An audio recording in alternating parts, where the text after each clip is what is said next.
Bom, a gente resolveu organizar esse seminário, que a gente vem acompanhando aí desde que a gente aprovou a resolução lá no CONDIR, né, sobre a questão do plano de gestão, muita coisa aconteceu, né? Nós tivemos aí a edição de duas normativas, né, para além da IN 65, a 89, que anulava a 65, criava outros critérios, reformulava questões muito caras, né, do que a gente tinha organizado. Depois veio a IN02 cancelando as duas e remetendo ao decreto 11.702, aliás, 11.072. E com isso, os trabalhos, né, da comissão do plano de gestão dentro da universidade ficaram parados, naturalmente, por causa desse tumulto que houve aí, né, dessa perturbação que houve no andamento dos trabalhos. E a gente tem notado uma ansiedade muito grande no pessoal em dar continuidade aos trabalhos. Então, com base, né, observando essa ansiedade, acompanhando os debates nos grupos, acompanhando o que está sendo construído em nível nacional, lá com a FASUBRA, através da Comissão Nacional de Supervisão da Carreira, a gente entendeu que era interessante a gente fazer um seminário para poder atualizar todo mundo a respeito de tudo que está acontecendo em todos os níveis, né? Para vocês terem conhecimento, quem ainda não tem conhecimento disso, a gente fez uma reunião com a gestão superior anteontem, até no sentido de dar algum amparo para a comissão nossa do plano de gestão, naquilo que ela vinha firmando junto com a base. A gente fez uma reunião com a gestão e questionamos, né, se não era possível dar andamento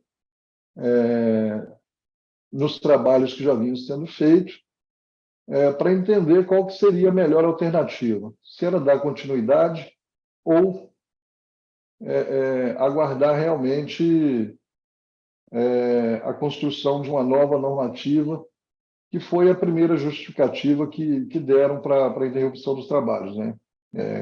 Quem tem acompanhado aí percebeu que a gestão se manifestou dizendo que, uma vez que o governo afirmou que dentro de 90 dias sairia uma outra instrução normativa para poder organizar esses trabalhos, era melhor que se esperasse sair essa outra normativa para evitar retrabalho ou ter que desfazer trabalhos, né?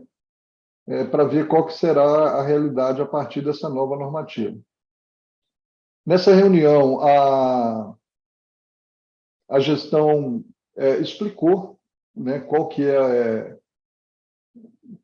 o pensamento deles em relação a isso. Apontaram alguns temas, alguns problemas que a gente achou que é pertinente, que eles realmente existem. Por exemplo, o que orientou a decisão deles, segundo eles, na reunião? Primeiro, essa expectativa de uma nova normativa, né? Existe uma possibilidade, e vocês vão entender isso ao longo da live, muito grande, da gente ter que rediscutir a nossa resolução. E segundo, uma inquietação entre os diretores de unidades, que depois de aprovada a resolução do CONDIR, aprovada por eles, inclusive, que são maioria dentro do CONDIR, começaram a surgir alguns questionamentos que não foram feitos na época que a oportunidade foi dada para se fazer o questionamento, ou seja, na época da discussão.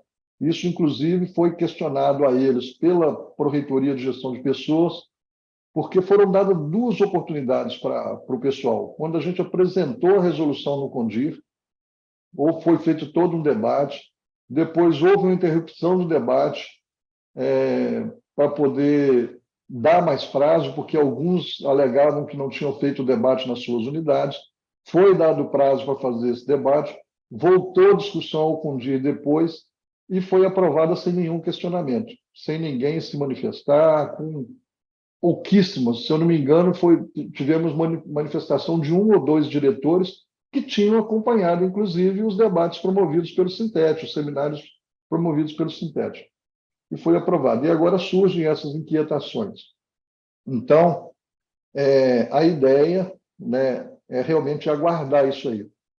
E aí, ontem, A Vânia vai falar, a Sueli vai poder explicar isso melhor depois, e a Vânia vai falar um pouquinho depois sobre a construção disso na Fazubra, mas ontem a gente participou de uma reunião nacional, da Comissão Nacional de Supervisão da Carreira, com o tema único e exclusivamente o plano de gestão. A Vânia vai poder colocar para vocês com mais propriedade, que vocês vão entender o que está sendo construído, que na minha avaliação, né, na nossa avaliação aqui no sindicato, é algo mais consistente, mais substancial, com maior participação dos trabalhadores e das representações dos trabalhadores. Então, existe uma probabilidade muito grande de sair algo que esteja realmente, que possa ser realmente considerado como uma evolução daquilo que foi proposto. E aí, antes de passar para as meninas, eu queria só reforçar algo que eu até lembrei ontem disso. É muito provável que a gente caminhe para sair de uma proposta completamente neoliberal, proposta pelo Guedes e pela sua equipe, para um outro decreto construído a partir e com a participação da percepção dos trabalhadores e de suas representações. Então, a gente pode sair no final de tudo isso aqui, né, lá pelo mês de abril, com algo muito mais positivo, muito mais interessante do que aquilo que nos foi apresentado hoje, porque muda-se completamente a lógica de construção dessa modalidade, dessa possibilidade, desse planejamento de gestão que o governo está querendo implementar. Beleza? Então, para a gente dar início, eu gostaria de pedir à Suelen, né, a compreensão de como a Vânia é nossa convidada. Eu vou dar primeiramente a palavra à Vânia, tá, Vânia? Aí você pode expor tudo que você preparou e logo em seguida a gente passa para a Suelen, ela fala do que foi conversado na reunião que a gestão deve ter feito com ela, porque prometeram reunir com ela hoje para dar um retorno mais substancial da decisão deles.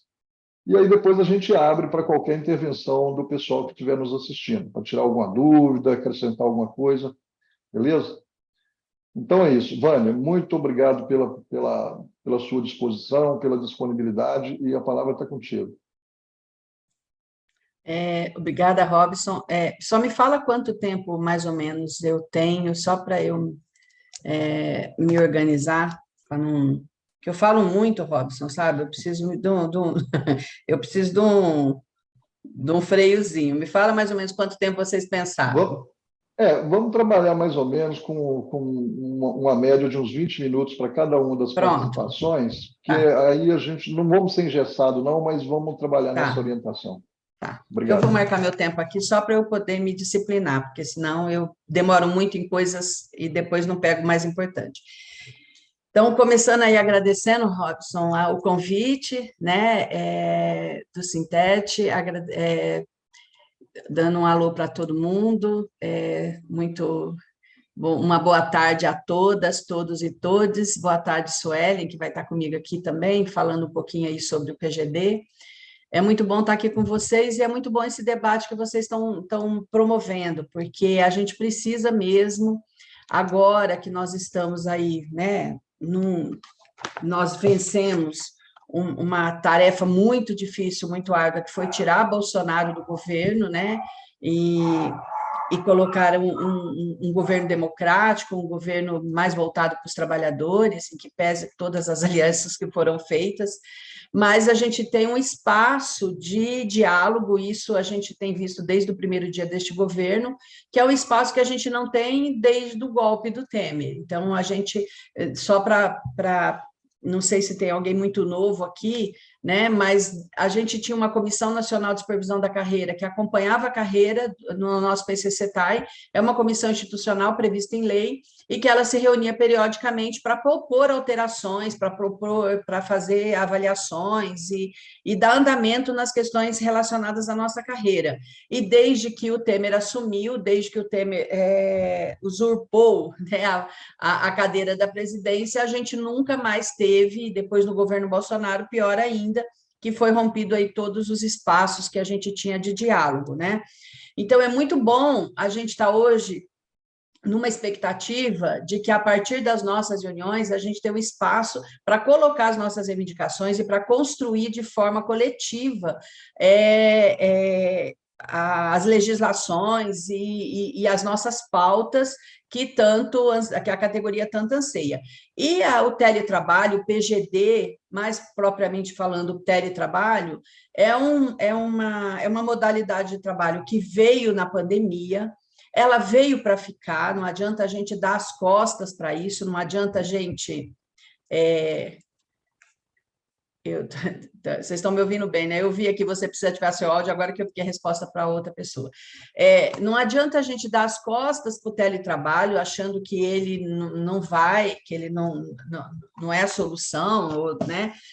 Porque ele está aí para ficar. Agora, uma coisa que a gente tem que entender, antes da gente entrar aí especificamente nos decretos, é que o teletrabalho instituído pelo decreto, pela IN 65, que eu vou falar dela já já, e pelo decreto 1172, ele não é o trabalho remoto que nós fizemos na pandemia, não é, certo? Ele é completamente diferente. Na pandemia, nós tivemos uma situação atípica, uma situação onde a gente foi se adequando à medida que o tempo ia passando, no começo achamos que ia ser rápido, depois foi se estendendo, e a gente não tinha nenhum controle assim efetivo, nenhuma ferramenta, né, institucional de controle das atividades. Lógico que tinha, nós trabalhamos muito, todo mundo trabalhou muito, teve servidores que trabalharam além do que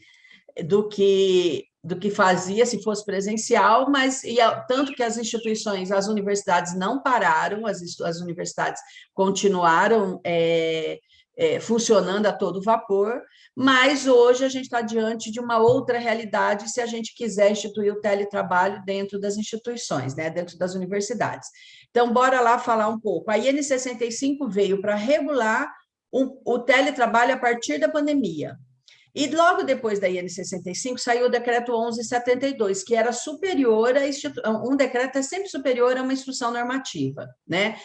Na IN 65, ela falava que o teletrabalho, que o PGD era opcional e ele seria só para quem tivesse em teletrabalho. Então, não tinha PGD, não tinha o programa de gestão para quem estava em trabalho presencial. Então, a gente teria na instituição, a partir da IN 65, duas modalidades. Quem aderisse ao PGD porque queria fazer o teletrabalho e quem estava em trabalho presencial, que a modalidade de aferição do seu trabalho, na maioria, e eu acho que aí no Uberlândia é dessa forma, né, Robson, me corrija se eu estiver errada, é o ponto eletrônico. Acho que 98% das instituições, das universidades, já tem implementado o ponto eletrônico. Só um minutinho aqui, deixa eu silenciar isso aqui. Já tem implementado o ponto eletrônico, então era isso, a gente teria o ponto eletrônico, né? O decreto 1172, ele mudou um pouco isso. Ele disse o seguinte, que o PGD podia ser para todo mundo, e ele abria uma brecha para que, a partir do PGD, você fazer um pacto de metas e de entrega de trabalho, você pudesse substituir o ponto eletrônico. Continuava sendo opcional, obrigatório para quem quisesse o teletrabalho, mas opcional para os demais, mas poderia, sim, ser também para quem quisesse presencial, né? Agora, o decreto 1172, como tudo que foi feito pelo governo Bolsonaro, né, e pelo Guedes, no formato mais nu e cru de uma política neoliberal, né? Então, era muito engessado, o chefe tinha autonomia para instituir o plano de trabalho, para cobrar, para avaliar, para colocar ou tirar, para dizer quem é que entrava em teletrabalho, quem é que saía, né? Então, tudo isso era muito engessado.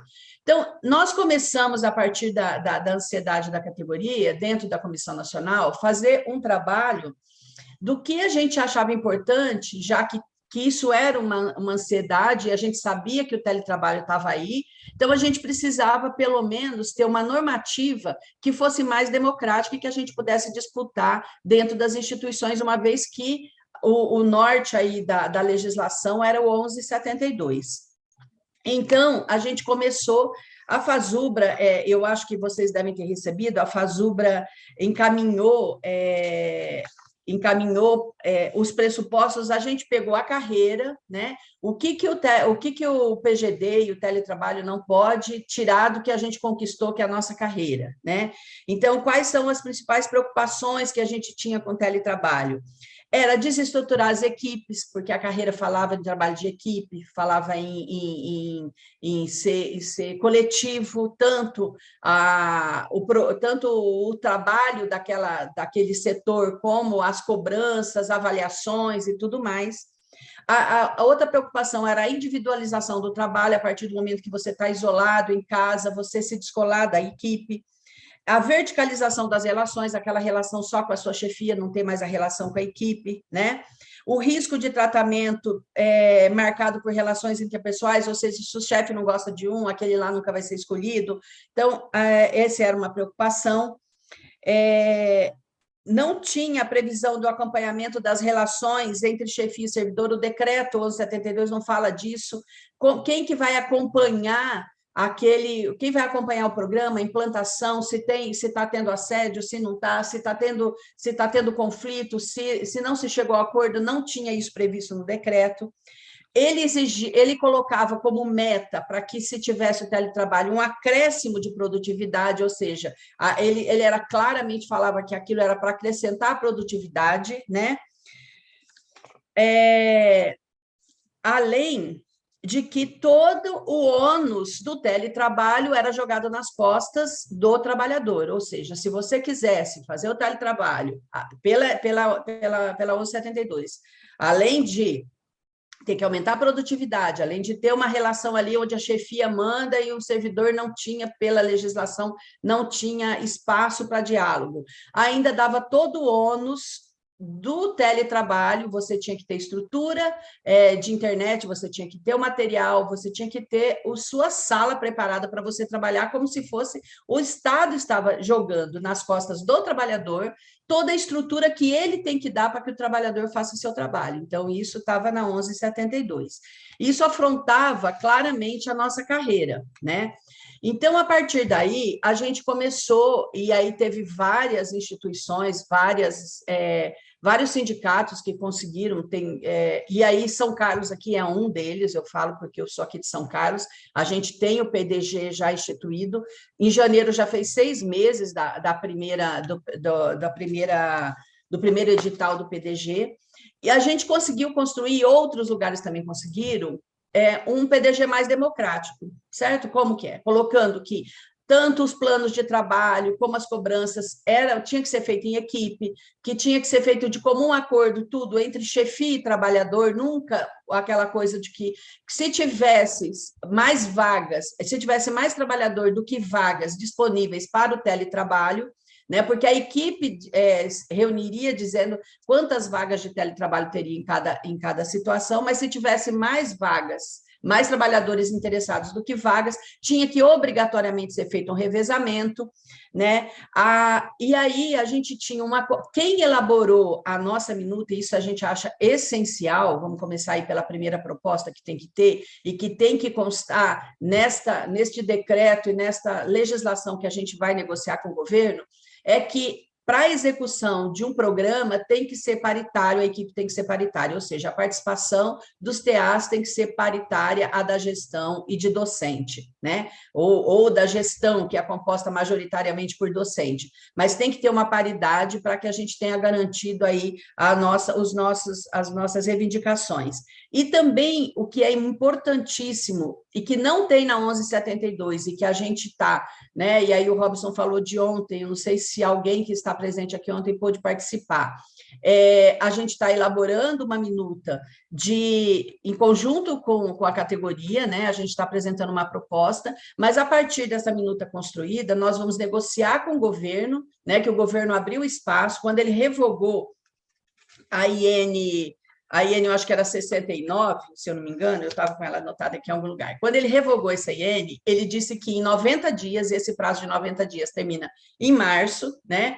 Acho que é março, em março, janeiro, fevereiro, março, ou abril, em março, parece que é 13 de março que termina esse espaço para que o governo sente com os trabalhadores para poder reformular. E ele disse claramente que ele quer fazer uma normativa mais democrática, mais participativa, né?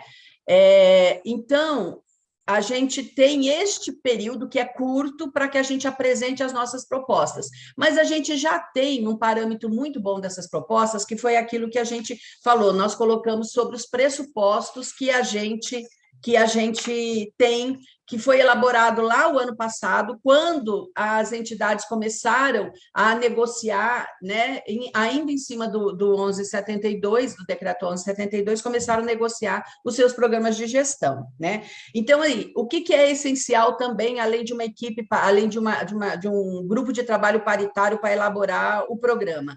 É um grupo de trabalho paritário, e aí para acompanhamento da implantação e dos conflitos que houver na implantação do PGD e do teletrabalho. Porque não adianta só a gente fazer uma minuta muito linda, bonita, maravilhosa, se na hora de você executar tiver conflitos em alguns setores e você não ter um grupo paritário de recurso aonde os trabalhadores possam se dirigir para que seja mediado. Então, aí eu já falo, aqui a gente fez isso, nós temos um conselho de gestão de pessoas. Primeiro, foi um grupo paritário que elaborou a minuta. Segundo, nós temos um conselho de gestão de pessoas que a gente conseguiu, na última gestão aqui de São Carlos, instituir, só que esse, infelizmente, por ser institucional, ele teve que constar aqueles 70, 15, 15, mas a gente, dentro do Conselho de Gestão de Pessoas, a gente criou uma Câmara Técnica de Acompanhamento do PGD, que é paritária. Hoje, na verdade, essa Câmara Técnica, ela é praticamente composta por técnico administrativo, porque como o PGD não é para docente, então os docentes não se interessam em participar desses espaços, então acabou que a Câmara Técnica ficou majoritariamente composta por TA e pela administração, né? Então, assim, diante desse quadro que a gente tem agora, e eu vou só tentar finalizar rapidinho, Robson, porque aí eu acho que nas perguntas a gente pode tirar dúvida. Primeiro que eu acho importante, se vocês ainda não têm uma normativa que já foi aprovada, que vocês ainda estão construindo, já que não fizeram até agora, né, não terminaram até agora, eu acho que quem terminou vai ter que rever, todo mundo que fez as normativas vão ter que rever, porque se a gente quer instituir do formato que a gente quer, então aquela normativa 1172 vai cair. E vai vir uma mais democrática, uma que priorize, inclusive, uma ajuda de custo para quem tiver em teletrabalho. Para a gente é essencial que essa normativa traga uma ajuda de custo, porque o trabalhador não pode arcar com aqueles custos. E a 1172, não é que ela diz que ela não fala que pode, ela veta qualquer tipo de ajuda, ela tem expressamente vetado lá qualquer tipo de ajuda ao trabalhador que está em teletrabalho, ao servidor que está em teletrabalho. Então, isso para a gente é inadmissível.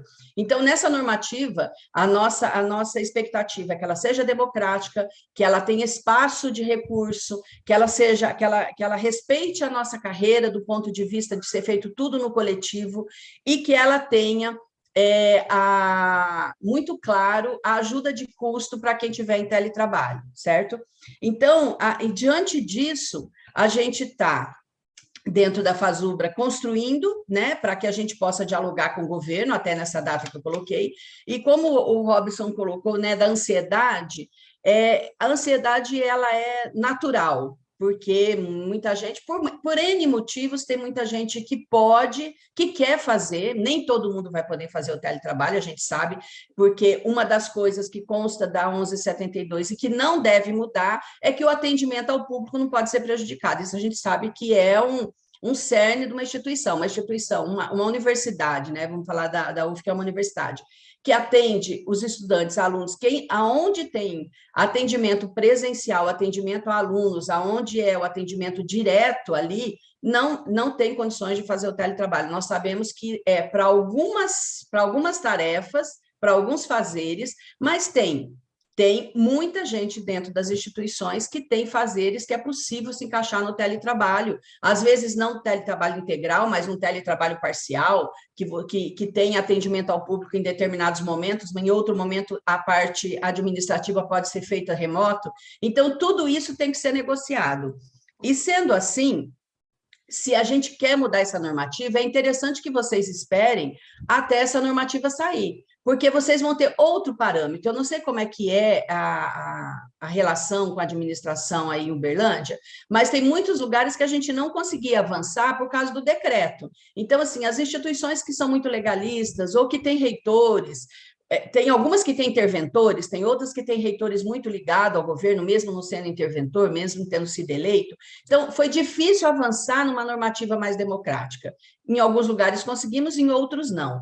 Então, assim, eu acho que é interessante, já que 90 dias, a março já está aí, nós já estamos hoje, é 1º de fevereiro, né? Como dizia o pessoal nas piadinhas da internet, janeiro, que não acabava nunca, mas nós já estamos em fevereiro, e eu acho que é possível, eu acho que é a partir do que a FASUBRA está orientando, do que a gente está construindo, e logo vai descer para a base essa proposta, né, que a FASUBRA está fazendo em conjunto, que ontem teve um primeiro GT, e vai ter, e haverão outros GTs também, é possível vocês construírem aí com uma legislação mais flexível, uma proposta mais interessante para a base, né? Então, com relação a isso, deixa eu ver aqui. Então, o governo disse, né? Ele diz que em 90 dias nós teremos uma nova IN, mais moderna e flexível, construída de forma participativa e que mantenha o desenvolvimento do programa. Nós, na nossa carreira, nós já temos uma política de desenvolvimento institucional, é lei. Então, assim, nem o decreto 1172 pode passar por cima dessa lei, a não ser que o governo modificasse a lei. Então, a gente tem parâmetros do nosso desenvolvimento que tem que ser atendidos, e é isso que a gente quer colocar nessa nova normativa aí que a gente vai construir, né? Deixa eu ver. Uma outra coisa que eu acho que é interessante colocar é o PGD, ele pode ser, inclusive, para quem está no presencial, certo? E o que a gente, dentro da nossa carreira, a gente sempre primou por isso.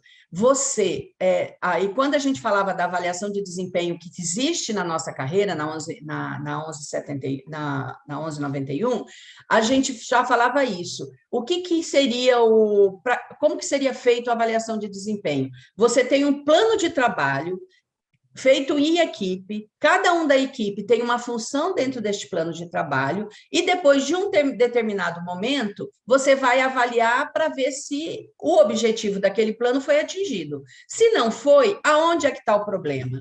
O problema está em falta de capacitação, o problema está em falta de pessoal, o problema está em estrutura. É isso, o que nós vamos resolver? Nunca a nossa proposta de avaliação de desempenho foi para punir aquela que hora que chega, que hora que sai, quanto tempo fica tomando café, nunca foi dessa forma, sempre foi pactuado um trabalho em equipe, sempre em equipe, aquela equipe vai avaliar se aquele trabalho foi feito, se cada um cumpriu. E é isso que a gente quer para o PGD, para substituir o ponto eletrônico. Pactua-se um plano de trabalho numa equipe, onde cada um tem a sua função. Se no final do mês todo mundo refez a sua parte, a frequência está avaliada. Se não fez, vamos detectar por que não fez, certo? Já deu os 20 minutos. Se não fez, vamos pactuar, vamos entender por que não fez. Faltou capacitação, e aí a gente remete de novo à carreira, né? E aí a gente consegue acabar com o ponto eletrônico, que o ponto eletrônico sempre foi, a FASUBRA e a nossa base sempre foi contra o ponto eletrônico. Nós sabemos que o controle eletrônico de frequência, ele não motiva ninguém a trabalhar, ele não avalia o trabalho de ninguém, ele só é uma forma de engessar. E uma outra coisa que é prevista aí, para encerrar mesmo, no 1172, que a gente precisa superar na nova normativa, é que Os planos de trabalho, eles não têm que estar dentro de um sistema onde você tem que informar hora por hora, minuto por minuto, o que você está fazendo. Porque hoje é dessa forma que, inclusive, algumas universidades instituíram. O CIPEC é um sistema lá onde você tem que colocar hoje, dia 1º, a Vânia, das 8 às 9, fez não sei o quê, quanto tempo levou? Depois, fez não sei o quê, quanto tempo levou? Isso a gente não existe. O que existe é pactuar o trabalho que tem que ser feito, da forma como ele tem que ser feito, e no final, se ele foi executado, é isso que a gente defende, tá certo? Nós queremos acabar com todas as marras, até porque isso não contribui, né? Nós somos uma instituição de educação, onde o nosso trabalho contribui para a excelência das instituições, né? Das instituições públicas de ensino, e nós queremos que ele seja reconhecido desta forma, e não que a gente tenha que colocar um cabresto nos trabalhadores e ficar dizendo, hora por hora, o que ele tem que fazer, ou se ele está fazendo, né? Para dizer que aquilo que aquele é o trabalho ou que aquela é uma verificação do trabalho. Robson, eu vou parar por aqui, porque, na verdade, é muito conteúdo, mas eu acho que eu peguei o cerne do que a gente está defendendo, e aí, nas perguntas, se tiver pergunta, dúvida, a gente vai tirando as dúvidas, né, e vai melhorando aí, tá? Eu passei, eu acho que uns 2 minutinhos dos meus 20 minutos, tá bom? Desculpa aí. Tá bom, obrigado, Vânia, foi perfeito. Eu vou abrir para a Suelen agora, Suelen, e aí depois da Suelen eu faço algumas considerações. Fique à vontade, Suelen. Obrigado aí pela disposição, tá? E pela disponibilidade também, que eu sei que está corrido, né, aí no projeto e nessa questão da comissão. Fique à vontade. Obrigada pelo convite, Robson. Então, eu vou tentar ser breve nas minhas considerações. Vocês têm acompanhado o trabalho da comissão permanente, e nós tivemos, de fato, como o Robson já falou, né, a gente teve uma surpresa no final do último ano. A gente já tinha terminado o piloto e já com o relatório pronto para encaminhar a gestão, para começarmos, né, o trabalho efetivo de implementação, uma vez que a gente verificou a viabilidade, a possibilidade de usar o sistema, né, nós estávamos já com o relatório pronto para encaminhar ao reitor, para fazer a nossa proposta, né, dos instrumentos, do fluxo de processo que nós adotamos, os formulários que deveriam ser preenchidos, como a gente faria essa implementação.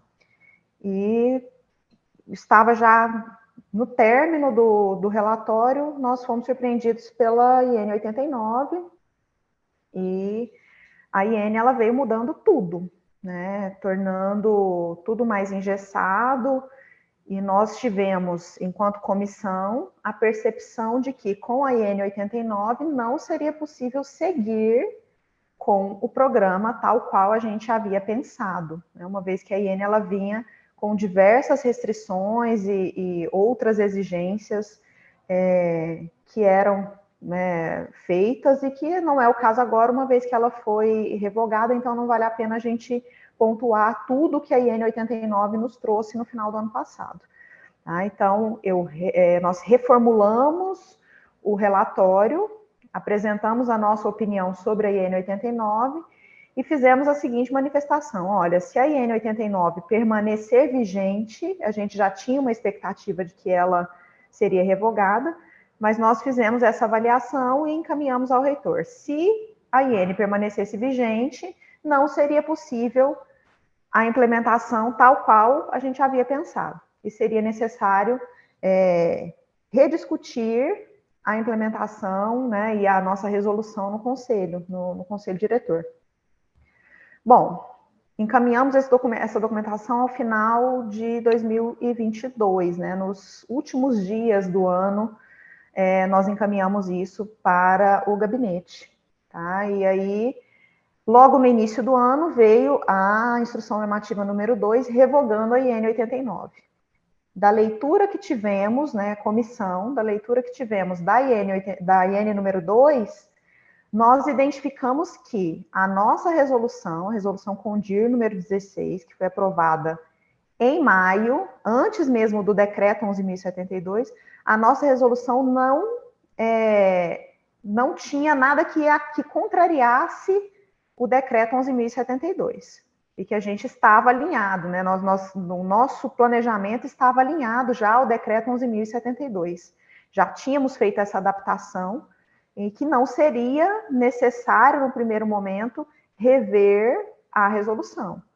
Então, com a IN número 2, nós entendemos, nós, comissão permanente, entendemos que, tecnicamente, era possível dar sequência na implementação, até porque a IN número 2 trouxe exatamente isso, né? Lá no artigo 2º, parágrafo 3º, se não me engano, a IN diz que os órgãos poderiam, né, que estão com o programa de gestão em andamento, poderiam dar sequência no seu trabalho de implementação.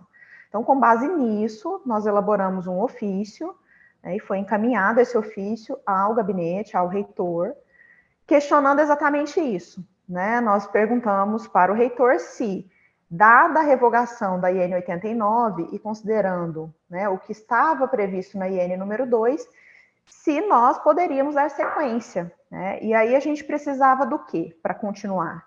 Da aprovação do reitor dos instrumentos que foram criados. Então, os formulários, isso estava previsto na nossa resolução, que seria publicada uma portaria do reitor com esses instrumentos para que a gente desse sequência no trabalho. Tá? Então, formalmente, essa resposta ela veio, né, a partir da reunião que o Sintete fez com a gestão na segunda. Hoje pela manhã eu me reuni com o chefe de gabinete. Então, ainda não consta isso no processo, mas a resposta que temos devido a essa instabilidade normativa, a própria IN número 2, que trouxe esse prazo de 90 dias para apresentar uma nova instrução, e essa instrução será, aí, né, segundo o próprio governo, mais flexível, construída de forma mais participativa e democrática. Então, a administração superior entendeu que não era o momento de continuar com a implementação da forma como nós traçamos lá no piloto que nós fizemos no final do ano passado. Tá? Então, é uma decisão administrativa superior. Como vocês sabem, a nossa comissão, a comissão permanente, ela foi nomeada, né, pelo reitor. Estamos vinculados à reitoria. Então, nós temos a parte técnica que é feita e eu me coloquei à disposição, os demais membros também estão à disposição da reitoria para dar continuidade ao trabalho, para pensar uma nova proposta de resolução, caso seja esse o caminho, mas a decisão sobre continuar ou não, a partir de que ponto, né, se vai retomar essa discussão no Conselho Diretor ou não é uma decisão que cabe à comissão permanente. Então, nós não temos esse poder e não conseguimos, né, essa tomada de decisão ela é da administração superior, e eu preciso que a categoria entenda, né, esse ponto.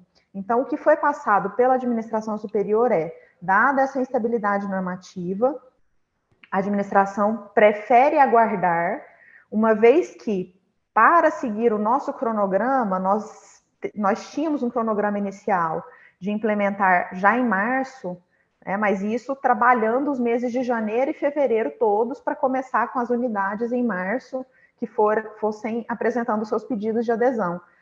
Nós não tivemos nada durante o mês de janeiro, então a gente já não conseguiria seguir o cronograma para começar em março.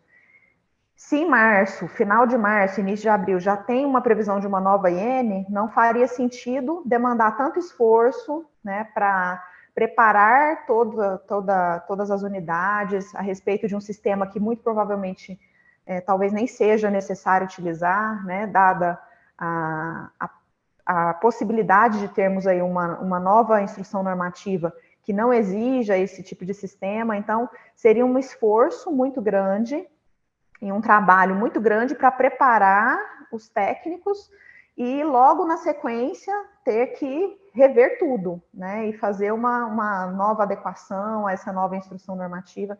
Então, foi uma decisão da administração de aguardar.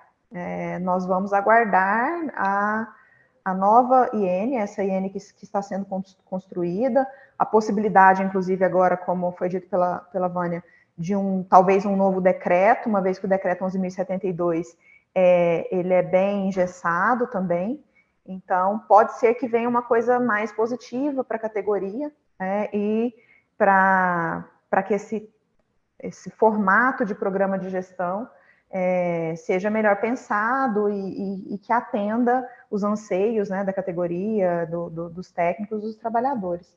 Então, seria essas as informações que eu tenho para passar, não vou me estender muito, acho que a Vânia falou muito bem, principalmente sobre os problemas que a gente tinha em relação ao modelo, né, da IN 65, depois do decreto 11.072, e a IN 89, que já foi revogada, ela vinha apresentando ainda mais, né, esses problemas, e aí a gente realmente tem essa expectativa de que uma nova normativa surja de forma que minimize os potenciais riscos que o teletrabalho apresenta para as instituições, principalmente instituições de ensino. A gente precisa entender que o programa de gestão em um órgão do governo federal, essencialmente administrativo, que tem lá, né, a sua sede em Brasília, tem um funcionamento totalmente diferente de uma instituição federal de ensino. Querer simplesmente replicar aquilo que acontece em um órgão como a CGU, por exemplo, que já está há algum tempo trabalhando, né, com o programa de gestão, e uma universidade federal, não funciona, né? Não é uma receita de bolo, e as universidades elas têm as suas particularidades que precisam ser entendidas por nós também, né, técnicos, e pelo governo. Então, realmente, o formato como foi pensado o programa de gestão, ele não atende às especificidades das instituições federais de ensino e dos trabalhos que a gente desenvolve aqui. Então, assim, seria possível fazer a implementação. Nós fizemos um trabalho com o piloto para entender como isso funcionaria. Eu sei que muitos de vocês discordaram quando a gente tomou a decisão de fazer um modelo piloto, mas sem o piloto não seria possível a gente entender o funcionamento do programa e começar uma implementação sem saber do que se tratava, né, ou sem saber dos problemas que o programa tinha. Então, nós fizemos todo um trabalho, um esforço para tentar adequar minimamente e fazer a implementação. Seria possível, sim, começar, né, no formato que foi pensado, até porque a IN número 2 dá essa permissão, mas não era o mais adequado, sem dúvida. Nós teríamos, sim, resistência, como já temos algumas resistências aí de alguns gestores dentro da universidade, porque seria bastante trabalhoso utilizar o sistema da SUSEP, seria, como a Vânia mesmo disse, registrar, né, minimamente não, na verdade, registrar tudo o que você faz em um sistema, o tempo gasto, né, em todas aquelas atividades, e isso gera trabalho, né, gera tempo, e então, assim, não é o modelo mais adequado de fato, mas a gente precisa verificar como vem essa nova instrução normativa, como é que ela vai, né, equilibrar tanto os nossos anseios como trabalhadores, como servidores públicos, e também a necessidade aí de manter o equilíbrio também da manutenção de um serviço público de qualidade, que é o principal, né, principal ganho do programa de gestão, porque a gente sempre fala muito em teletrabalho, mas o programa de gestão ele vem, né, no intuito de melhorar a prestação de serviço para a população, né? Então, manutenção de um serviço público de qualidade, manter um bom atendimento, não reduzir atendimento ao público, né, dar mais transparência e mais controle para a sociedade. Então, a sociedade, a partir de um programa de gestão transparente, vai poder verificar o que nós, servidores, estamos fazendo para garantir esse serviço, né, que é feito a todos. Então, é isso, assim, a gente espera que essa nova instrução, de fato, consiga trazer esse equilíbrio, né, entre aquilo que se espera do serviço público e aquilo que a gente anseia enquanto trabalhadores, servidores públicos das universidades e de todos os órgãos federais aí do Executivo Federal. são essas as minhas considerações, eu não vou me prolongar muito, eu acho que vale a pena a gente abrir para perguntas, né, Robson, e vamos tirar as dúvidas do pessoal. Beleza. Sueli, obrigado. Bom, deixa eu, antes de abrir, tem uma pergunta já no chat, mas antes de passar ela, fazer umas considerações aqui. E eu vou começar por aquilo que culturalmente a gente já tem mais ou menos introjectado. Né? Minha mãe falava que cautela e canja de galinha não faz mal para ninguém, e realmente não faz. Por que eu digo isso?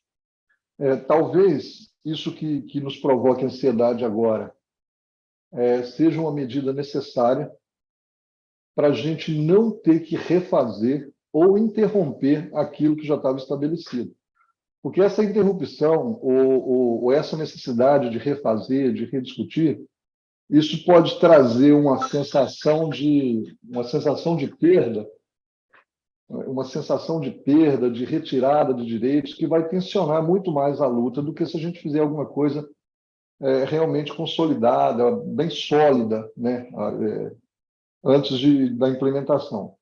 Por isso, essa decisão, eu acho que é a melhor decisão esperar isso, até porque existe a expectativa de construir algo que esteja realmente alinhado com o PCCETAI. Por que é importante isso estar alinhado com o PCCETAI? Porque o PCCETAI ele representou na nossa carreira a autoafirmação dos técnicos administrativos dentro da universidade. A partir do PCCETAI, que ele foi construído preocupado em alinhar a carreira dos técnicos com o desenvolvimento institucional das universidades, a partir do PCCETAI, a gente pôde participar de projetos de pesquisa, a gente pode participar das atividades mais relevantes dentro da universidade e nós deixamos de ser meros instrumentos de realização da universidade. Os decretos e as INs que foram apresentadas até agora, elas implicam num retrocesso nessa conquista. Elas tiram o técnico administrativo das decisões diárias da universidade, das decisões mais relevantes, das atividades mais relevantes da universidade e coloca ele num canto como uma ferramenta que você põe dentro do armário e utiliza quando você precisa. Existe esse retrocesso aí, nessa conquista. E nós não podemos deixar que isso aconteça. Porque pelo afastamento do servidor de dentro da universidade, vai ficar mais difícil de você discutir os planos de desenvolvimento da instituição, participar das políticas da universidade, com aquela lógica produtivista que estava dentro dos decretos, de se medir o desempenho a partir daquilo que se produz, da quantidade que se produz, retirava da gente a possibilidade de ser avaliado qualitativamente, ou seja, nos renegava um papel que nós já vencemos há muito tempo. Tá? Então, é importante que a gente construa algo que esteja, primeiro, alinhado com o PCCETAI, porque a ferramenta que nós temos é um ganho que nós tivemos na nossa luta, que foi resultado de muita discussão, muita negociação, durante anos, e nós não podemos perder isso. Então, a gente tem alguns desafios pela frente. O primeiro desafio nosso pela frente é conter a nossa ansiedade até abril. O segundo desafio nosso, que eu acho que é muito importante, e isso o sindicato tem um papel fundamental nisso, e a gente vai executar esse papel, o que nós vamos fazer? Nós vamos divulgar para todo mundo a resolução que nós aprovamos no CONDIR, para todo mundo ter conhecimento, promover um estudo. Nós vamos receber da CNSC o que está sendo construído lá e vamos divulgar para todo mundo. E aí, todo mundo na base vai poder comparar esses dois documentos, verificar aquilo que está na nossa resolução, que está dentro dessa nova proposta, aquilo que tiver faltando nessa nova proposta e faltar na nossa resolução, a gente aglutinar como proposta e, numa assembleia, a gente aprovar isso como proposta da base do Sintete UFO, para a gente levar para a CNSC e a CNSC colocar isso para discutir com o governo. Que aí nós vamos fazer isso evoluir de uma forma bem positiva para nós. Esse é o desafio que tá colocado agora e que a gente está disposto a fazer e precisa da participação de todo mundo.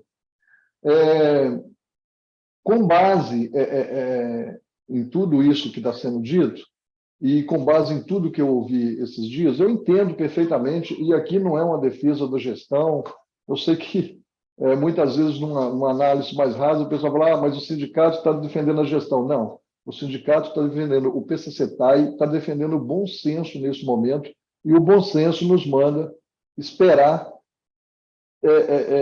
dar o tempo necessário para que os nossos organismos, os nossos instrumentos que a gente criou para poder discutir nossa carreira e garantir nosso direito, que eles possam trabalhar e desenvolver aquilo que nos protege, que no caso é a Comissão Nacional de Supervisão da Carreira e a Comissão Interna de Supervisão da Carreira.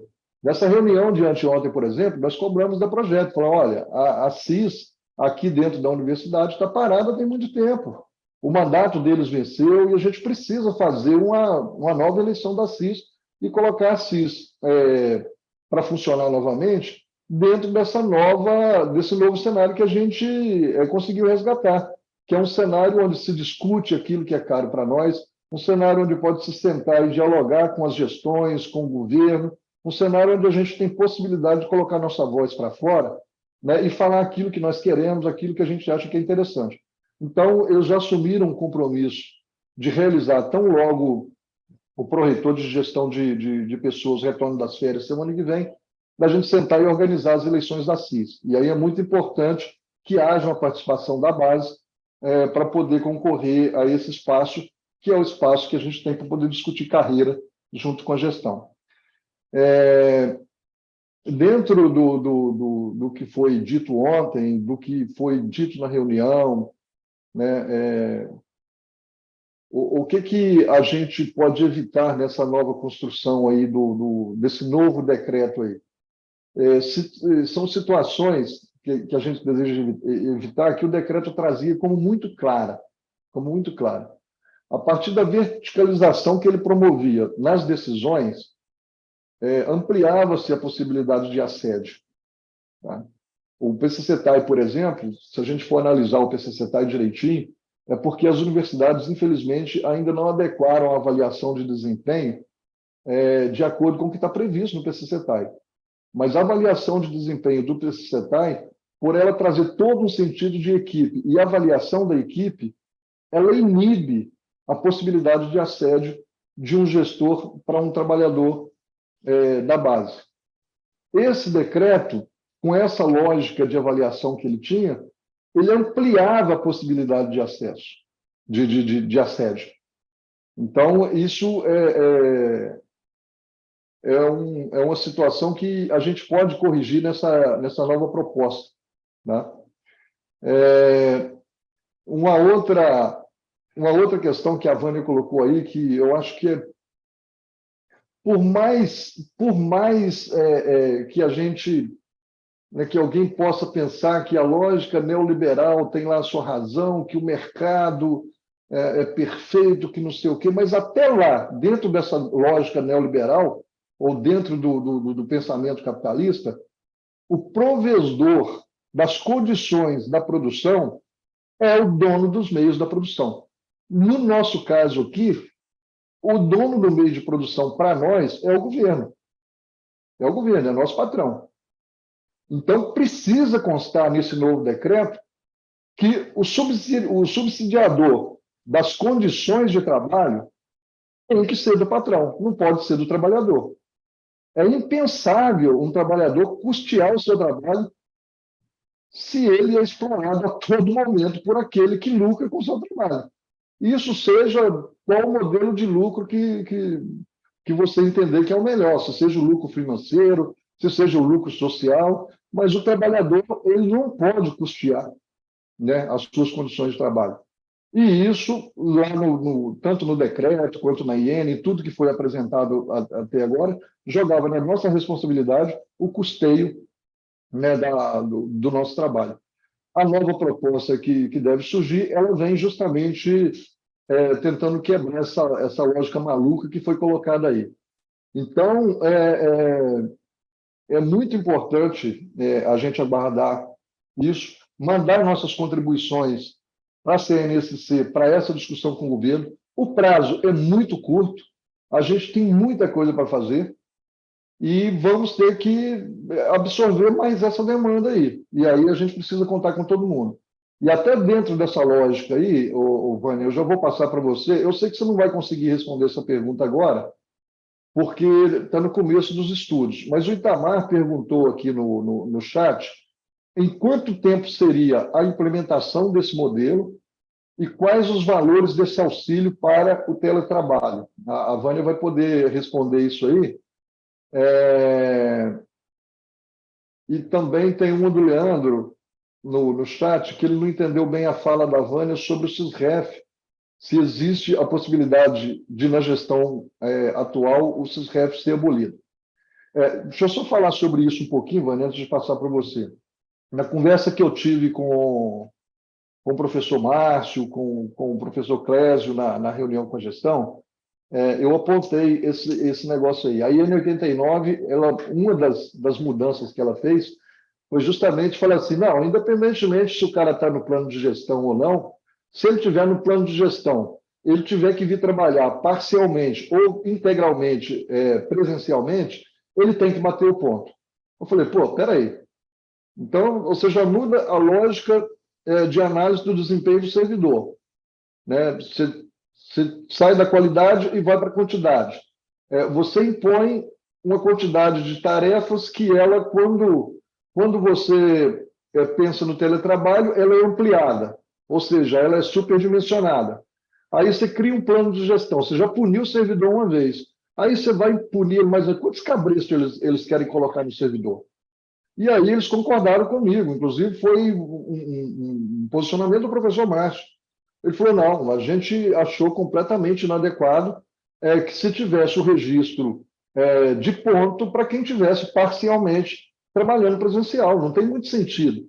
Além de ser inadequado na relação com o trabalhador, é complicado demais para a estrutura controlar isso. É muito complicado. Então, existe todo esse pensamento que está indo aí, e uma das ideias se você está no plano de gestão, a ideia central é abolir o SUSREF. O SUSREF, a gente sempre lutou contra o SUSREF, porque parece uma coisa subjetiva, uma coisa utópica, mas servidor público tem fé pública. Se ele ferir essa fé pública que ele tem, existe um código de ética que ele tem que responder e ele é punido por isso. Então, ele não precisa de controle de ponto. Não dá para usar controle de ponto no serviço público, até pelas características do serviço que é prestado. Você tem muitas situações contingenciais dentro do serviço público que impedem um controle de ponto. Você precisa sair para socorrer um aluno, você precisa sair para socorrer... você tem um projeto de extensão que é feito fora da universidade. Então, tem N situações que faz com que controle eletrônico de pontos seja inadequado. Então, nós temos que eliminar esse negócio, e eu acho que uma das propostas vai ser nesse sentido. Eu vou passar para a Vânia aí, para ela tentar responder isso, e aqui, internamente, a Suelen vai poder falar também que, se depois de aprovado isso lá... Aliás, foi um compromisso que a gente conseguiu arrancar da gestão.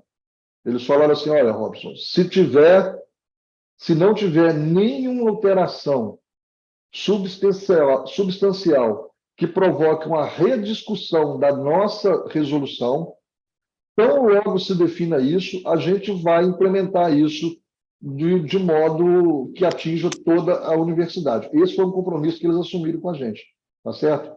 E aí a Sueli vai poder falar mais ou menos depois também nessa questão de tempo para poder implementação a partir disso aí. Vânia, aí eu passo para você para essas duas perguntas que já estão colocadas aí no chat. Obrigada, Robson. Bom, bora lá. Bom, Robson falou, esclareceu muita coisa até do que eu ia colocar, mas vamos pegar primeiro do Itamar. O Itamar fez uma pergunta e depois ele fez uma consideração lá no final, né? Em quanto tempo? Na verdade, o tempo, a gente normalmente, toda normativa sai com um tempo para implantação, né? Quando o governo lança uma IN, ele fala num período de tem tantos meses para implantar. Mas é o que o Robson colocou. Isso aí a gente vai negociar. Com certeza vai ser dado um tempo para se adequar, para quem não fez, fazer, e para quem já fez, se adequar à nova normativa. É lógico que esse tempo ele é um parâmetro, não quer dizer que você tenha que cumprir. Vamos supor que seja 6 meses, que o governo dê 6 meses para a implantação aí do PGD, onde não foi implantado, né? Que o governo dê, não, que a gente negocie, e que 6 meses para adequação de quem fez em cima das normas antigas, adequar as novas.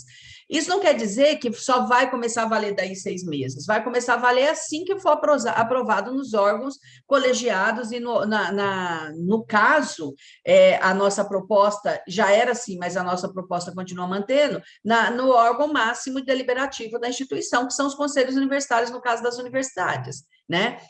E quais serão os valores do auxílio que a gente está defendendo? Tudo isso é negociação, eu não posso te dizer qual vai ser esse valor.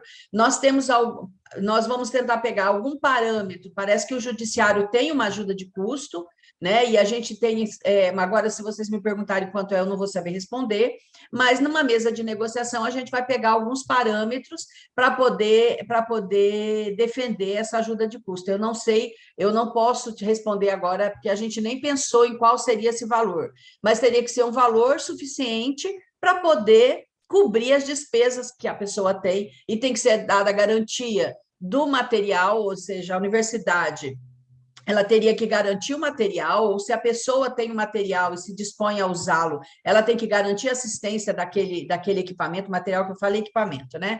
Então, é isso, mas a gente isso vai ser parte do processo de negociação. Aí, eu vou até, continuando o que o Itamar colocou aqui, ele fala se essa economia não poderia voltar em forma de valor de salário para a categoria. Com certeza, isso tudo está no rol, né, das negociações. Agora, a gente não vai trabalhar, Itamar, só em cima do que a economia que se faz. Por exemplo, a economia que se faz, nós vamos trabalhar no subsídio que tem que ser dado. Se você tem uma economia porque as pessoas estão trabalhando em casa, significa que esse valor tem que ser repassado, não, né, não estou dizendo que tem que ser o mesmo valor, mas que isso justifica o fato das pessoas terem, quem está em teletrabalho, ter essa ajuda de custo, né, para subsidiar, não é uma ajuda de custo, ela tem que subsidiar a forma de trabalho, foi o que o Robson colocou, é o patrão que tem que dar a estrutura de trabalho para o trabalhador, tá certo? Então, mas isso sempre a economia que se gera com o teletrabalho sempre é uma moeda de troca na negociação, né? O Leandro, ele falou que ele não entendeu, é isso que o Robson falou no final. O decreto 1172, ele já deixou muito claro que era possível você estar todo mundo dentro do PGD, e isso poderia substituir o ponto eletrônico, certo? Tanto que, por exemplo, São Carlos fez isso. Nós não temos ponto eletrônico ainda. O Ministério Público e a AGU estavam de cima da nossa universidade para implantar o ponto eletrônico, a gente resistiu aqui, o sindicato aqui resistiu mais que pôde, mas quando a gente montou uma comissão para começar a discutir o ponto eletrônico, entrou a pandemia. Entrou a pandemia, parou a discussão, a universidade justificou que na pandemia estava todo mundo em casa, quando voltou presencial, começou de novo as cobranças, aí a gente justificou com o PDG, aí a gente justificou que o decreto abria espaço para uma nova aferição do trabalho, porque o que tem que ter no servidor público? O nome já diz, nós somos servidores públicos, então o nosso trabalho tem que ser público, a gente não pode ter nada em segredo, no ponto de vista do trabalho. Então, Vânia, a comunidade tem o direito de saber o que eu faço, qual que é meu trabalho, qual que é meu período de trabalho, se eu trabalho ali presencial, meio período, e meio período eu trabalho remoto. Isso tem que ser público, para quem, né? Porque nós não podemos esconder isso. Agora, para isso, você faz um plano de trabalho e você publiciza esse plano de trabalho através de uma ferramenta que não precisa ser um sistema de aferição de cada atividade que você faz, como é no caso aí, eu falei CIPEC, mas é SUSEP, SUSEP, né, que a Sueli falou, eu sempre esqueço essa sigla, mas como é o caso desse sistema aí, que inclusive o pessoal da Unifesp implantou esse sistema lá, ele está usando esse sistema, porque eles foram um dos primeiros que fizeram o programa de gestão e começaram o teletrabalho, pelo menos um dos primeiros que eu tive conhecimento. Então, a gente não precisa dessa ferramenta. Agora, o que nós precisamos, e isso é claro, é que nossa vida funcional ela tem que ser pública. Nós somos servidores públicos. Então, eu não posso esconder que dia que eu estou em casa, não. Mas aquilo fica disponível num sistema onde, no caso aqui nosso, nós colocamos no SEI, né, os planos de trabalho, e a gente estava na tentativa de elaborar um sistema próprio, que não fosse tão engessado. Só que agora, com a possibilidade dessa nova legislação, a gente quer avançar para esse sistema ser público, mas não ser engessado da forma como está colocado aí. Até porque a Sueli falou uma coisa interessante, que eu não tinha me lembrado de falar. Tem chefia que não quer o PGD porque não quer ter trabalho de colocar as tarefas e os fazeres e fazer plano de trabalho. Tem chefia que não quer isso, então quer ter um mínimo de trabalho. E para ela, para algumas chefias, é mais interessante ter um ponto eletrônico, porque não é ele é você que vai lá e bate o ponto eletrônico, e não é ele só no final do mês que ele tem que ver lá, porque o próprio sistema diz se você chegou atrasado ou não chegou. Então, isso a gente também é uma coisa que a gente tem que vencer e tem que avançar dentro das instituições. E é aquilo que o Rob falou, nós não precisamos de cabresto para mostrar que nós trabalhamos bem, que o nosso trabalho ajuda, que o nosso trabalho faz parte da excelência da universidade. Se os técnicos administrativos não tivessem um fator preponderante, importante no fazer das instituições, as universidades públicas não seriam de excelência, né? Só docente não faz a instituição, né? Então, é isso. Então, no caso do CISF, sim, eu volto a dizer, é uma chance importantíssima para a gente conseguir derrotar o ponto eletrônico que a gente briga há muito tempo, né? E lógico que nós não vamos trocar um ponto eletrônico por um sistema engessado, onde eu tenho que colocar, até se eu atendi um telefone e demorei 10 minutos no telefone. Não, nós queremos sim que seja uma coisa transparente, que seja uma coisa pública, mas que não seja um cabresto, né? Que não seja aquele... Ele está dizendo aqui, o Leandro está falando que... Eu já vou ver aqui as perguntinhas, eu já estou encerrando aqui, ó. Ele fala que o controle de pronto não permite resolver o problema fora do horário de expediente, né? Então, assim, quando você tem um plano de trabalho, você não precisa ficar justificando no controle de frequência eletrônico cada saída que você faz. Se você tem que ir no médico, ou se você tem que ir em determinado lugar, por exemplo, aqui, eu não sei como é que é aí o CISREF, tem pessoas que às vezes tem que andar pela universidade, tem que ir de um ponto a outro na universidade, e tem que voltar para bater ponto onde estava. Tem instituição que é dessa forma. Então, assim, é uma coisa... É uma coisa ilógica, né? Não quer dizer que a pessoa não está trabalhando, ela tem que estar. Nós estamos numa universidade, o nosso fazer não é uma linha de produção, que nós estamos ali sentadinho naquela mesa, e eu fico o dia inteiro sentadinho naquela mesa, todo mundo, e as coisas vão passando aqui. Não, nós estamos numa instituição de ensino, e esse debate é muito importante para a gente. Deixa eu ver, eu acho que é isso. Teve alguma outra pergunta que eu não vi? Não, eu não Ele falou identifiquei, que não. o judiciário está em torno de R$ 780. Isso é um bom parâmetro para a gente vai pesquisar. Nós, quando estivermos na mesa com o governo, o Itamar e demais companheiros, nós vamos buscar todos esses subsídios, que é o que a gente busca. A gente busca referência, inclusive dentro do serviço público, para mostrar que é possível, né, e que a gente tem o mesmo direito. Acho que eu respondi, Robson, as duas perguntas, acho que eu falei até demais. Eu Não sei acho que sim. Eu tentei ver aqui se tinha mais alguma outra, mas estou aqui à disposição. Tá. Suelen, você gostaria de fazer alguma colocação a respeito desses pontos? Tá, eu queria só fazer algumas considerações. Na primeira fala da Vânia, ela falou, eu não sei como é a instituição de vocês, se ela é legalista, né? Então, eu gostaria o Robson Rio, a nossa instituição, a gestão tende a ser extremamente legalista e, inclusive, atende às recomendações do Ministério Público sem grandes resistências, né? Então, a gente sabe, vivemos isso com o CISREF e Agora, né, nós nem começamos o programa de gestão. Então, para que vocês entendam como é a relação do Ministério Público com a Universidade Federal de Uberlândia. Nem começamos, e eu já tenho 2 questionamentos do Ministério Público para responder. Então, assim, eles ficam muito em cima da gente mesmo, questionando o tempo todo, e isso demonstra a necessidade que temos de ter o cuidado da implementação. Isso é algo que eu já conversei com o Robson em outras oportunidades. Eu tenho um receio muito grande de fazermos um trabalho de implementação que depois de pouquíssimo tempo venha, né, uma orientação do Ministério Público dizendo volte todo mundo para o ponto eletrônico. E aí, aquilo que era para ser um ganho, um benefício, na verdade, se torna uma perda, né, e aí a própria gestão, de repente, desiste do programa. Eu sempre também falo essa questão da hoje, né, no formato que nós temos, o programa de gestão é necessário que a gestão queira fazer. Então, nossos gestores, eu acho que eu incluiria, né, nos desafios que o Robson colocou aí para a nossa categoria e para a universidade, eu incluiria também essa questão da ampliação das discussões da base, dos técnicos, com os gestores das unidades, né, porque o que a comissão permanente percebeu durante esse período do piloto e desses trabalhos e das reuniões que a gente teve com os dirigentes, né, os diretores das unidades acadêmicas, principalmente, é uma resistência para a implementação.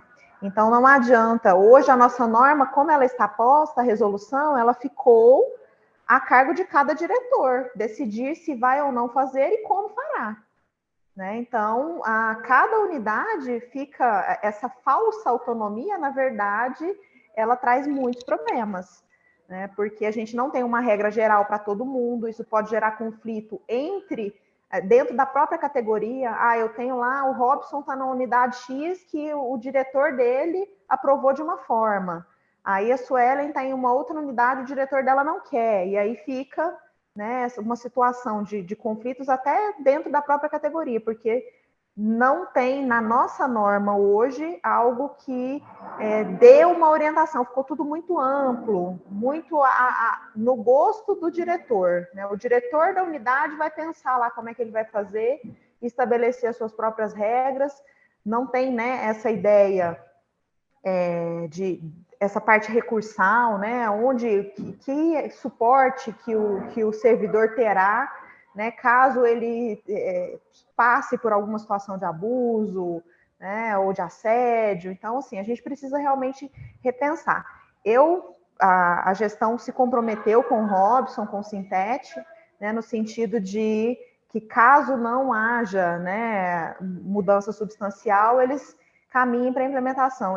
A minha opinião como técnica, né, e como presidente da comissão hoje, eu gostaria, na verdade, que fosse, sim, rediscutido, porque eu acho que o modelo é possível implementar, mas não é o ideal. Então, eu estou na expectativa pessoal de que venha uma instrução normativa melhor pensada, que atenda, né, aos nossos anseios, mas também às especificidades do serviço que é prestado pelas universidades federais, pelos institutos federais de ensino superior. A nossa realidade é totalmente diferente dos órgãos administrativos, né, como eu disse. Então, eu acho que a gente precisa de um modelo que se adeque à nossa realidade. Eu torço muito para que isso venha e a gente possa, sim, construir um modelo mais adequado, que não represente perdas para a categoria, né? Na verdade, que seja realmente uma evolução do serviço público e que a gente consiga continuar prestando o melhor serviço que a gente pode para a nossa comunidade. Beleza, Suelen. Inclusive, esse é um anseio meu também. Eu acho que é interessante que esse decreto tenha lá as suas diretrizes gerais, é lógico, mas que seja remetida à autonomia em 2 aspectos aí. Primeiro, por causa das particularidades regionais que a gente tem, né? E segundo, até uma sugestão que eu pensei aqui agora, escutando a Vânia e o Itamar falarem aí sobre a questão do subsídio. Vânia, eu acho que uma proposta que eu já deixo aqui registrada para você, que a questão desse subsídio, que ele fosse regionalizado, tá? Porque a gente tem realidades diferentes, porque A gente sabe que o governo tem mania de sempre de nivelar por baixo, né? Se a gente conseguir nivelar por cima, perfeito. Aí vai atender todo mundo, vai atender onde a internet é mais cara, onde o transporte é mais caro, onde tudo é mais caro. E vai atender, né, numa medida melhor, onde as coisas são mais baratas. Mas se a gente conseguir regionalizar esse subsídio para dentro da realidade de onde estiver instalada a universidade, eu acho que a gente vai conseguir fazer uma coisa mais justa e mais adequada. E aí, a Sueli colocou um negócio aí que hoje de manhã eu estava aqui pensando sobre essa live agora e umas perguntas vieram na minha cabeça, que são coisas que a gente vai ter que responder se for preciso fazer esse novo debate. Por que esses diretores ainda são resistentes ou estão apresentando resistência a isso? A Vânia já colocou um problema aí que eles já identificaram. Eles vão ter mais trabalho. E a gente sabe, pela nossa realidade, não é todo mundo, né? Mas é um número significativo de diretores, de coordenadores. A gente sabe que muitos deles colocam aí a senha do SEI na mão do secretário, e o secretário acaba executando o trabalho de coordenador de curso, por exemplo, né? Então, isso foi, eu acho que foi algo que eles identificaram, que eles falaram assim, pô, agora eu vou ter mais esse trabalho aqui, eu não vou dar conta, vai me atrapalhar naquela pesquisa tal que eu podia fazer, que não sei o que e tal. A outra é uma coisa que nós já vencemos num número muito alto, mas ainda não vencemos completamente, né? Nós ainda temos diretores dentro da universidade, infelizmente, e coordenadores e professores que pensam os seus espaços como feudos, pequenos feudos. E aí eles não enxergam o secretário de curso como secretário do curso. Eles pensam o secretário de curso como secretário do coordenador, do diretor, do gerente. Então, essa lógica aí. Nós vamos identificar tudo isso quando se fizer um debate adequado sobre isso, e aí a gente precisa vencer esse negócio aí pela frente. Aí. Bom, eu não identifiquei aqui. Deixa eu ver aqui, o Itamar falou aqui, bom, ele agradeceu a Vânia, ele aponta que tem que vir como lei mesmo, fruto de uma discussão, e eu acho que é importante. Eu acho, pessoal, o que a gente tem que fazer agora são aquelas tarefas que eu apontei aqui, sabe? E aí a gente vai conversar aqui com a assessoria do Sintético, para a gente organizar isso, com a Suelen, inclusive, para a gente disponibilizar a resolução para todo mundo ter conhecimento. É importante que a gente busque. O momento é crucial e é precioso para isso. Nós temos pouco tempo para fazer isso, mas nós damos conta de fazer se a gente se desdobrar. É importante que todos os trabalhadores tenham conhecimento do que está sendo aprovado, leiam, entendam, anotem suas dúvidas, anotem as suas propostas. É muito importante que a gente faça o debate, aqui na base, encontre as sugestões que são positivas para isso e envie para a CNSC para compor essa documentação que vai ser discutida com o governo. A gente vai conseguir avançar muito, eu tenho expectativa muito boa a respeito desse momento. E aí a gente vai conseguir sair com algo que... E aí a gente tem um compromisso. Quando isso vier de lá para cá, seja o prazo que o governo der, a gente vai tentar, vai mover aqui tudo que for preciso para poder fazer isso no prazo mais curto possível. Tá? É muito importante a gente trabalhar nessa linha.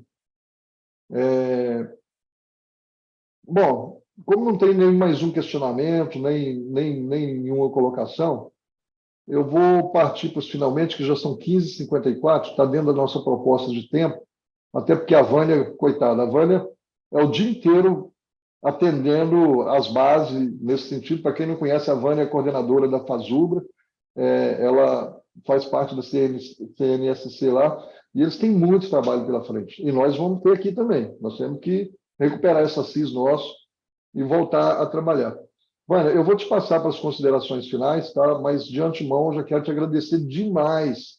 Toda vez que nós precisamos de você, você sempre se mostrou disposto. Você, o Toninho, são pessoas que eu tenho assim guardado aqui dentro do peito, assim, eu tenho o maior carinho pela disposição que vocês têm pela luta.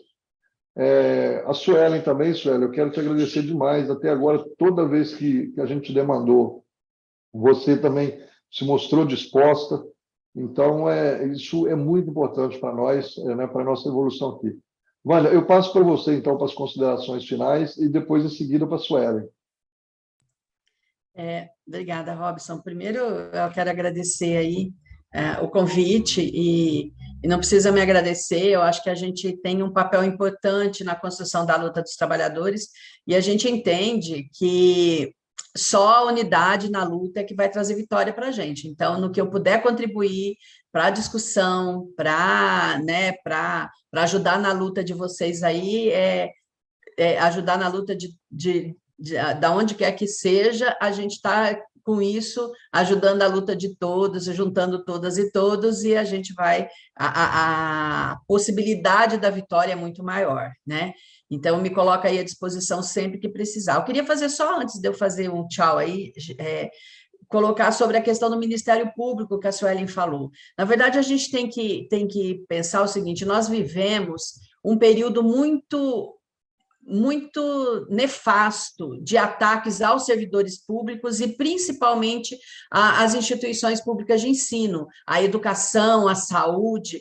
Fomos tidos, não era só ataque do ponto de vista econômico, ataque moral, do ponto de vista de dizer que as universidades, que os trabalhadores, que os estudantes não faziam nada, que nós éramos um bando de maconheiro, que andava pelado, essas coisas, né? O nível que a gente ouviu de ataque.